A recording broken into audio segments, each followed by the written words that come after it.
राधे राधे महाराज जी। महाराज जी, police विभाग में होने के नाते सामाजिक कार्य जनता के हित में किया गया, लेकिन फिर भी मन में पुण्य और पाप को लेकर संशय बना रहता है। कभी कभी जनहित में अपराधियों से मुठभेड़ में अपराधी मारे भी जाते हैं, उसको लेकर मन में संशय बना रहता है। महाराज नहीं जी बनना मार्गदर्शन। चाहिए, संशय नहीं बनना चाहिए। यदि हमें पता है कि आदमी अपराध वास्तविक किया है तो उसके अनुसार उसको दंड देना ही हमारी पूजा होगी।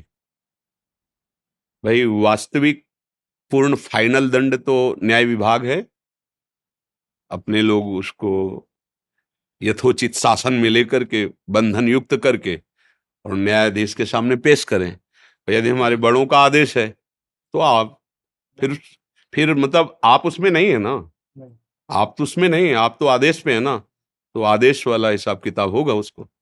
अगर बड़ा आदेश करता, मान लो आप सैनिक हैं, अब वहां विचार करने के लिए आपके लिए कोई गुंजाइश नहीं रखी गई, क्योंकि विचार वाले पद अलग हैं। आपको तो केवल यंत्रवत करना है ना। तो जैसे अब आप किसी चोर को या किसी ऐसे अधर्म आचरण करने वाले को पकड़ने जा रहे हैं, आप उसकी पिटाई करते हैं, उसको बांध के लाते, ये आपकी पूजा है, करना ही चाहिए।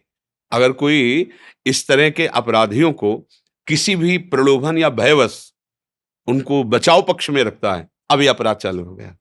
या किसी धनी मानी के द्वारा दिया गया धन आदि और निरपराध को दंड दिया जाए, ये अपराध है। अपराधी को दंड देना ये तो भगवान की पूजा होगी। उसको पवित्र, जैसे डॉक्टर के पास जाए, बहुत बड़ा फोड़ा है तो सोचे नहीं जी इसको कष्ट नहीं, वो मर जाएगा, ऑपरेशन करो, करना जरूरी है।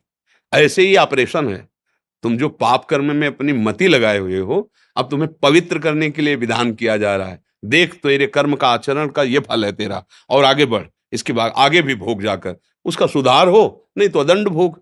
हमारी समाज व्यवस्था तभी सुरक्षित रह सकती है जब आप लोगों का धर्मपूर्वक शासन हो, क्योंकि आप लोग निर्धारित ही इसीलिए किए गए हैं। अगर आप ये सोचेंगे कि अब हम तो सब में भगवान को देखकर हाथ जोड़े सब, तो फिर धर्माचरण अलग अलग पूजा है, यही बात समझनी सत्संग के द्वारा। आपकी यही पूजा है। यदि दूसरे जो धार्मिक जन हैं, असहाय जन हैं, ठीक से चलते हैं, उनको कोई धन बल अपने किसी उससे सता रहा है तो उस पर शासन करना, और आवश्यकता पड़ने पर अधिकारियों के विशेष आदेश पर जो आप पूजा है, पूजा उसमें फिर भगवान क्या करे, द्रोणाचार्य बड़े बड़े पूज्य जन खड़े, काट इनका, क्योंकि अधर्म पक्ष में खड़े हैं। पूजा हो रही है अर्जुन की, बाण से काट रहे, पूजा हो, यज्ञ हो रही है, आहुतियां डाली जा रही है। बिल्कुल बस बात है कि हम गलत नहीं होने चाहिए। हमारा चिंतन, हमारा अधिकार गलत प्रयोग में नहीं जाना चाहिए, वो सारी पूजा ही होगी, उसमें फिर भय नहीं है। और जहां हमें पता है कि हम गलत हैं, फिर तुम्हारा हृदय ही कह रहा है तुम गलत हो, तो अब तुम्हें जलना पड़ेगा। तुम्हें बार बार वही बात ध्यान आएगी, मैंने ऐसा क्यों किया, और हृदय आपको क्षमा नहीं करेगा, आपका हृदय, और वो आपको क्लेशित करता रहेगा। भाई इस जगह डरना चाहिए कि जहां आपका हृदय आपको क्षमा न कर सके, वो काम मत करना, तो आप देखो आनंदित रहोगे। सच्ची मानिए, जैसे बाहर से कोई अधर्माचरण करने वाला हमारे देश को कष्ट देने आ रहा है, अब हम उसकी आरती थोड़ी करेंगे, क्योंकि अगर वो बचा तो लाखों को मार देगा। उसको छोड़ना बख्शना उपाय नहीं, क्योंकि उसके दिमाग में एक ही बात है कि दूसरों का नाश कैसे हो। तो आपकी पूजा है, उसमें संशय नहीं करना जी।